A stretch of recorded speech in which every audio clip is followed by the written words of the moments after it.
Andrew Hulbert is a multi-award winning entrepreneur who founded Pareto FM with a core focus on social value and sustainability.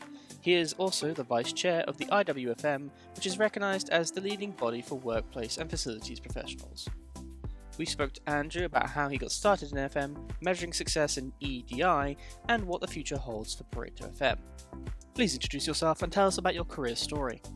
So I'm Andrew Hulbert. I am the original founder of Pareto FM. My story started back in 2008 when I came out of university and joined the facilities sector for the first time.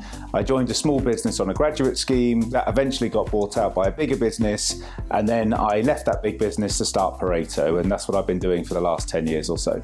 Many in the industry speak of falling into FM, but it's a sector you actively chose. What attracted you to FM? So I think for me, what attracted me to facilities management was just the opportunity that it gave for young people. I looked against my friends that were going into different sectors, and the opportunity for progression and getting real experience in work just wasn't there. So for me, facilities management just offered something way more than that. And I knew with really hard work, I'd be able to have a great career and ultimately do something different to what was the norm. Pareto FM is known for its social value initiatives and commitment to EDI. How do you measure success in this area? So I think measurement of success in social value is a really controversial area. For Pareto, it was all about doing the right thing, getting great stories, and making sure that we just were a great business. I see within the FM sector that lots of companies do measure it, but I'd be really cautious around what that measurement actually shows, certainly with the financial values that they put against it. So for me, social value should be done, but ultimately it's to do great things for your people, create great stories, and ultimately just be a great organisation. Can you tell us about the More Than Just FM campaign and your client's response to it?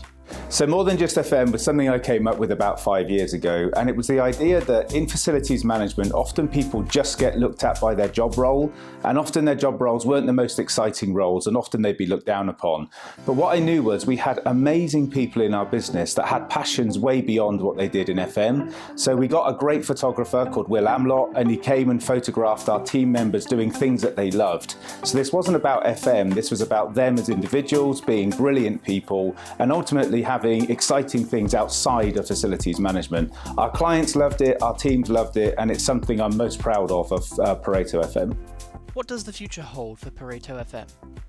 I think the future of Pareto is really exciting. We've recently had a new investment from Pictet, and that investment has given us lots of extra impetus to continue to grow the business, to invest in the ESG agenda, to grow the M&A activity for the business as well. So for Pareto, it really feels like we're just getting started. With this new investment, we're able to go even bigger, work with even bigger customers, and support even more service staff in so many different areas. So a really exciting time for Pareto at the moment.